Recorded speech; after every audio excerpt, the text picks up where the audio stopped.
ஆனால் இன்றைக்கி முழுக்க முழுக்க புத்தக புழுவாக மாற்றக்கூடிய ஒரு விஷயம்.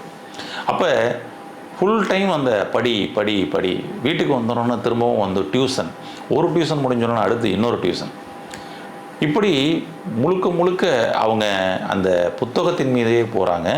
ஆனால் அங்கே ஏதாவது ஒரு விளையாட்டு ஒரு இருக்குதா அப்படின்னம்னா செல்ஃபோன் எடுத்து செல்ஃபோனில் தான் விளையாட்டு அப்படின்றது இருக்குது. அப்போ ஒரு கட்டத்தில் குழந்தைகள் வந்து பார்த்திங்கன்னா வந்துட்டு என்னடா இது இப்படியே நம்ம வந்து ஒரு கொஞ்சம் கூட ஒரு விளையாட்டுத்தனமாக இல்லாமல் இப்படி நம்ம படிச்சுக்கிட்டே இருக்கிறோமேன்னு சொல்லிட்டு ஸ்ட்ரெஸ் ஆகிடுறாங்க.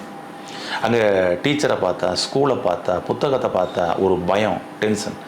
இது அவங்களுக்கு பாருங்கள், அந்த ஸ்ட்ரெஸ்ஸு எவ்வளோ விஷயங்களை கொண்டு போய் விட்டுறது.